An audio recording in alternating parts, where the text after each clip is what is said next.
This will be a day long remembered. Now I am the master. Welcome to another episode of Legends and Theories. And welcome to my review of the LEGO Yavin 4 Rebel base set. This is an incredible set that is near perfect. It does have two things that I think either could have been removed or done a lot better. But I'll discuss those when I get to them. Let's begin, as always, looking at the minifigures. And starting off with our figures, we have C-3PO. And he's all the way at the back because that's the best place to put droids. So I have the two R2 units back there. But this 3PO looks really great. He could be a little better if they gave him the dual molded leg from the set from last year, the Luke's Landspeeder. But still, he's basically the same, I think, as the one that came in the Trash Compactor set. And is a nice inclusion since he is, important to Yavin. Next, we have R2-D2.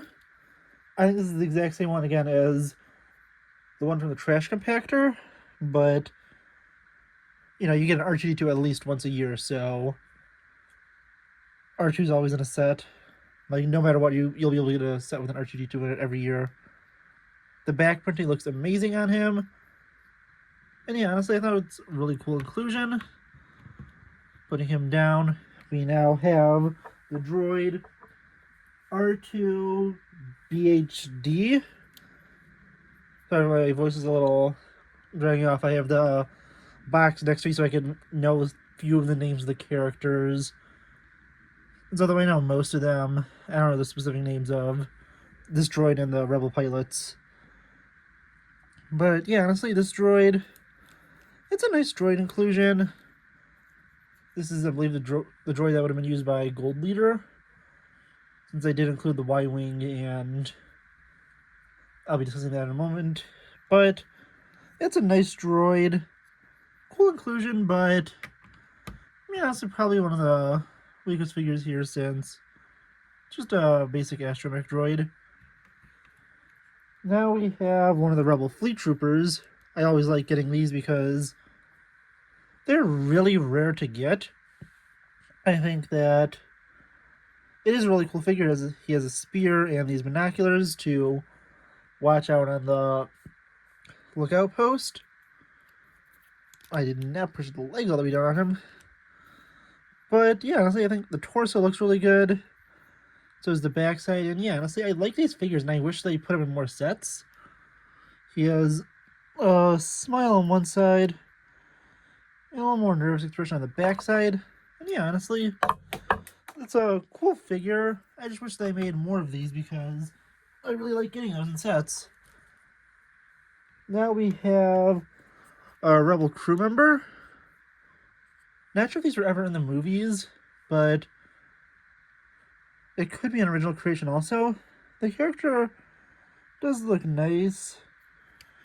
She has a more kind of like kind of happy expression on the front and a more neutral one on this side. She has a wrench and not much.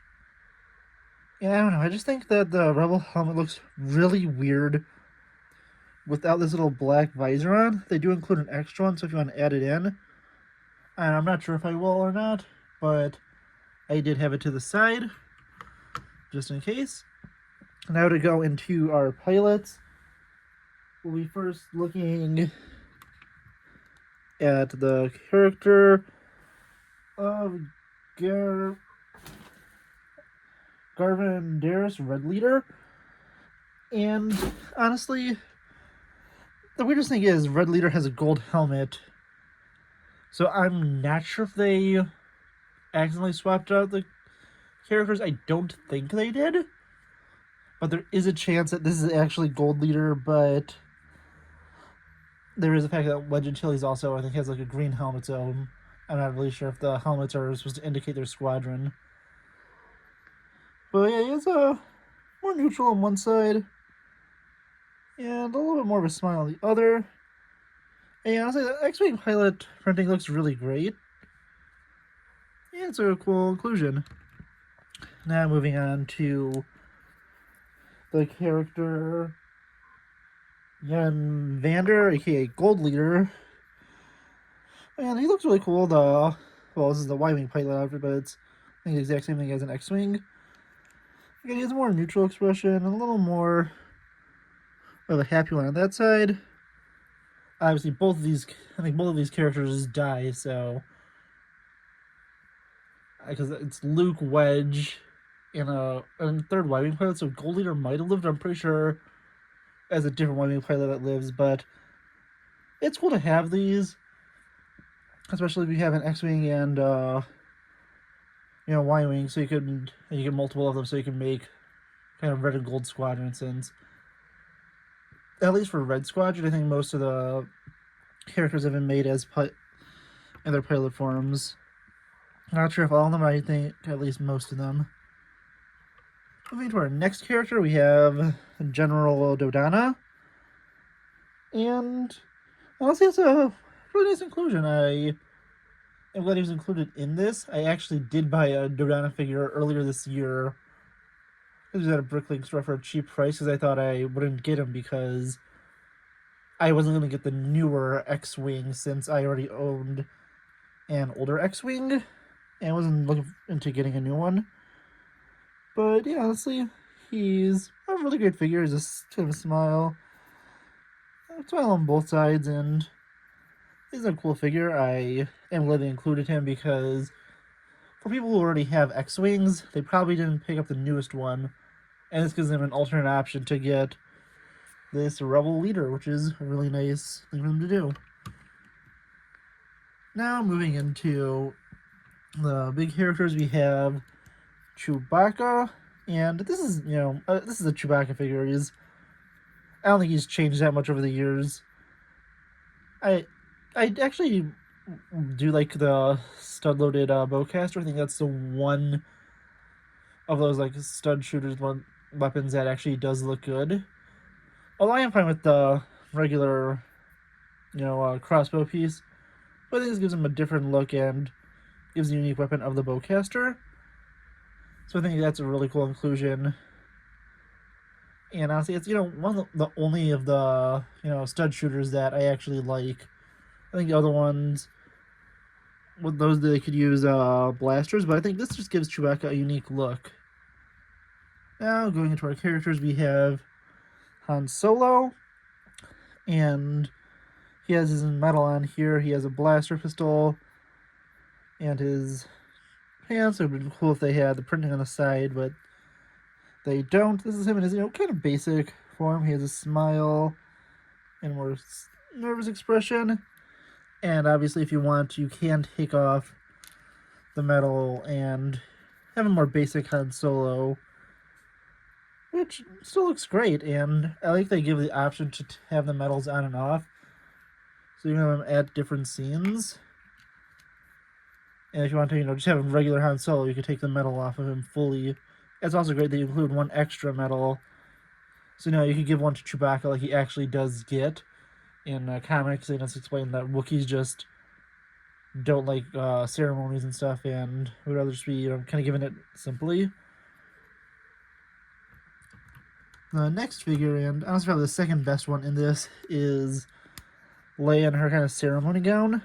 This figure looks incredible. I'm not sure if this is the hairpiece that was on Padme from a few years ago, but it looks great on Leia. She has a smile on one side and a more angry expression on the other side. It's the same Leia head's been used a bunch. And the dress printing is great. I think, the only unique piece is her torso, but still, this figure looks incredible and captures Leia really well. And is honestly my second favorite figure of the set. My favorite is Luke in his Yavin ceremony / Marvel Star Wars comic outfit, because honestly that comic series does have a special place to me. It's one of the first full-on comics I started checking out, and I have all the individual issues of that. But yeah, honestly, Luke is really cool. He has the same Luke Skywalker head and the hairpiece to represent him when he was younger. Well, before he becomes like a Jedi. And if you pop Luke's head off, you can remove the metal, as I said. And you can have Luke with the just in the yellow jacket, which you can play in both Battlefront 2 and, as I said, was a major, what he mainly wore on the original run of the Marvel Star Wars comics from the new canon. And yeah, honestly, he looks really cool with it. I think the jacket looks great, and he's definitely my favorite one with this, really iconic outfit finally, being updated. Since the last time this figure was made was a long time ago with the original Star Wars visual dictionary. But yeah, that's all the figures, and they are all amazing inclusions. But now it's time to move into the builds. And after I move that out of the way, starting off we have this, little Rebel speeder / transport. So characters can sit on it and travel. You're meant to take someone like the mechanic, or I don't remember the name off the top of my head. But it's like the Rebel crew, I think, crew member. And put her on, and she's supposed to drive it. I can have it fully on right now because I don't want to be taking this thing out and setting all this stuff into her hands. But it is possible. And then over here you can pop this out. Although it is, a little fragile. And you can store in two of these kind of like landing gear or landing like lights to be moved around. And that's a nice little inclusion. But I'm going to move on to a few other things. Like the fact that these pieces do not stay on well. Yeah, I just built this like yesterday, so I'm not, fully sure about how stable everything is because I just kind of built it and moved up to another set. Up next is the Y-Wing, which, although I think it looks good and like, kind of the scale, I think it also isn't amazing. I wish that it was either made in scale or they did a ship that was kind of in scale that could fit through the hangar door. Like, even though it doesn't appear in the movie, A-Wing would have been cool, and that would have perfectly fit in there. But even if it isn't, in full scale, I still think it looks pretty good. But I think that it does have its flaws. And one of the big ones is this canopy's kind of a pain in the butt to get off. But once you do, you can, see inside there, there's a targeting computer, and this turret's really small and kind of out of scale. I'll do a comparison to this when I do a review of the Y-Wing from Rogue One, and maybe in a little bit. I'm not sure when that'll be, but it is cool, and it's kind of a smaller scale. But I think where this really falls apart is when you put figures in it. Because although Gold Leader can pretty easily fit in, and obviously will look fine sitting in here, where this set has its real big problem is with the astromech spot, where if you put the droid in, it very clearly sticks out, and I wish it was made, maybe a little higher, so the droid could fit a little better, or they had just an option where you just pop the droid's head off and just place it on top like you did for Obi-Wan's Starfighter from last year. And besides that, I think they did a good job capturing it. Not my, personal favorite overall Y-Wing, and definitely wish it was, I don't think it needed to be included, but it's just like a unique enough design, and there's this little stairs that you could use to climb up there. Yeah, honestly, it's a nice inclusion, just something I think they didn't need to put in. It's probably just made to make it, justify the price just a little bit more. I'm not putting that to the side for now. We can take a look at the temple, which as you can see, is massive. And this is actually very modular, so if you technically wanted to, you could buy more of these and make the temple bigger, with the exception, of course, of this middle area. You can actually, well, technically you can't expand it and just make, kind of double the size. But you can make it bigger, and what would be also cool is to maybe, if you wanted to, get a second one, convert it into Luke's Jedi Academy from Legends. But I'll pop up a few areas just to get a better look at them. The first will be this tree, which has the, Rebel Watchtower. And honestly, this is the worst part of the set. This tree looks, it looks very fake. Like Lego trees, I feel like, you can have some amazing ones, like in Rivendell. They look kind of, amazing and realistic. This one just, I don't know, it just doesn't look good. They were just, it's mainly there to fit the little Rebel spotter tower in there. And although I'm fine with that, it's just a really funny that the tree looks so ugly. And it doesn't have that much on it. But if you go over here, you can look at the inside. We're able to lift this up and place this to the side, so the Rebel Trooper can be standing up here and being on watch. Although I'm not getting him to fit on the... There we go. Studs he's supposed to fit on. And yeah, honestly, this is...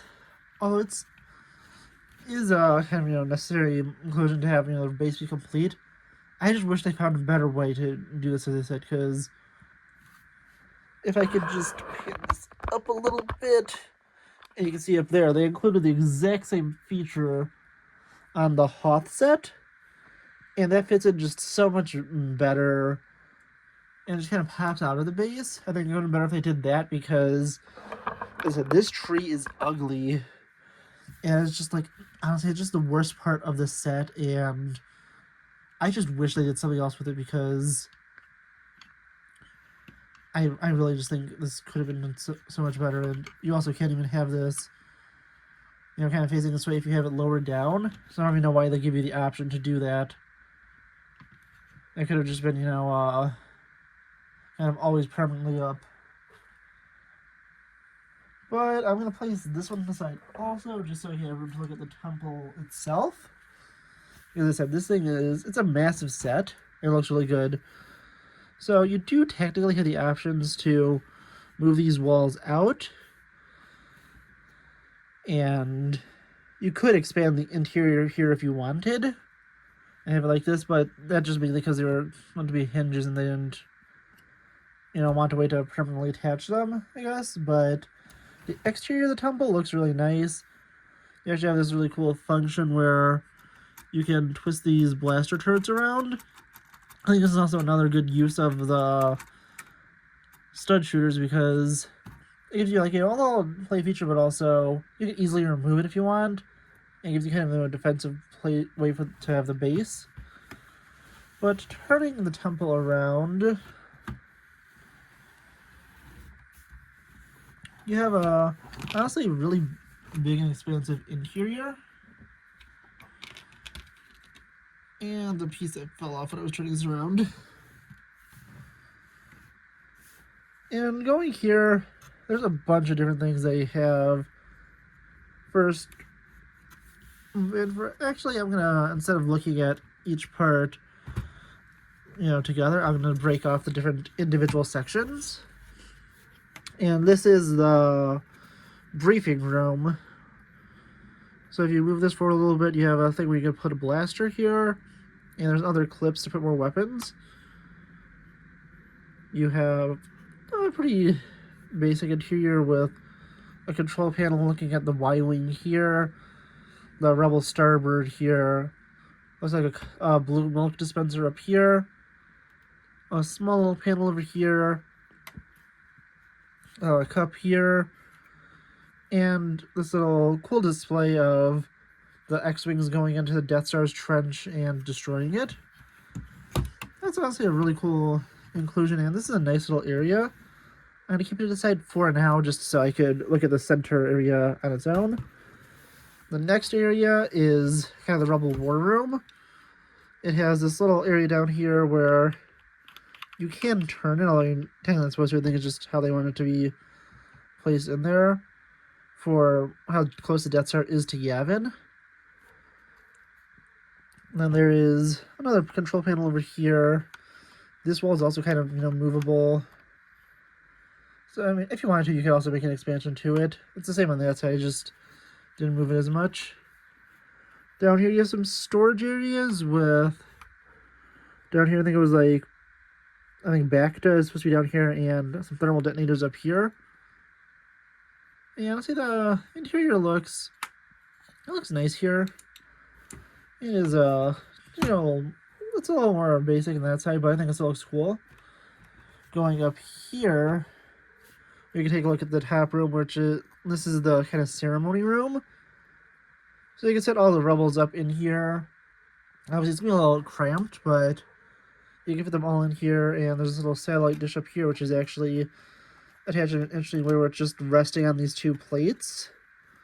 I was kind of confused by this originally, but I realized why they did that this way now, because these aren't going to be perfectly straight, and they need something for it to rest on. Obviously, it's impossible to see because if I put it sideways, it's not going to perfectly fit, but it's not going to be perfectly straight here, so it can't, be fully attached. But this little satellite dish is like just a nice little inclusion on top. Didn't really need to be included, but it does look cool. And then up here, there's kind of some stuff around, and you could go and place the figures throughout it if you want. And the final thing for this is just kind of, the center of it. We have the hanger here. And it doesn't have, like, a door on it.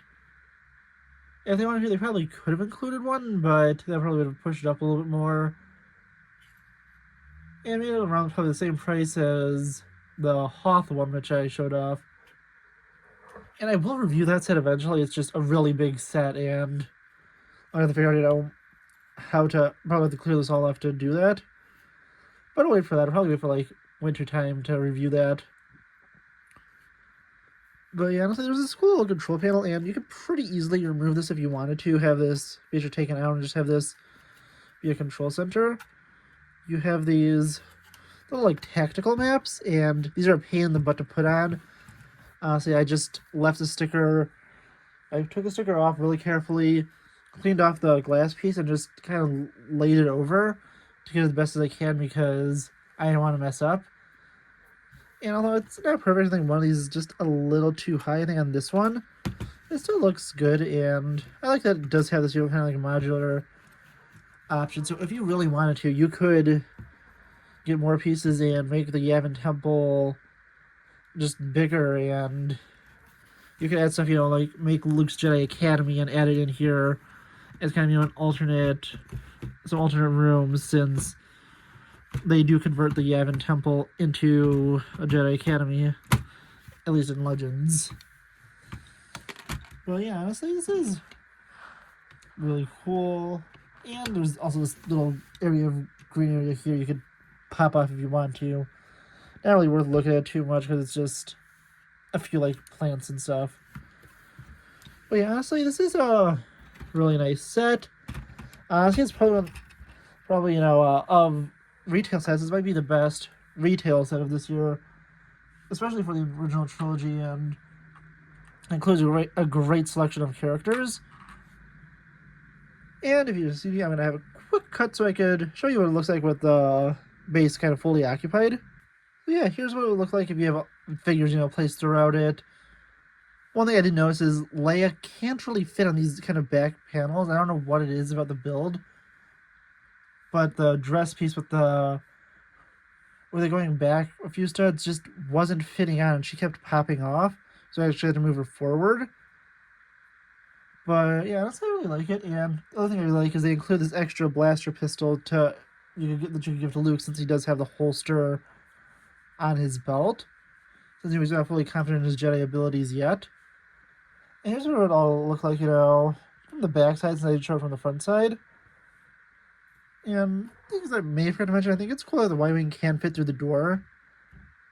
And it's similar to Echo Base, which again I will have a review for probably sometime soon, I'm not sure exactly when, where the fighter can fit through the door, and it could have been cool if it had closing doors, but that probably would have made it a little more expensive, and it didn't work super well with Echo Base, which I'll talk about when I review that set.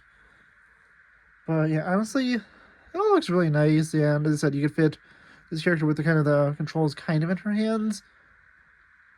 And the set is overall a really nice inclusion.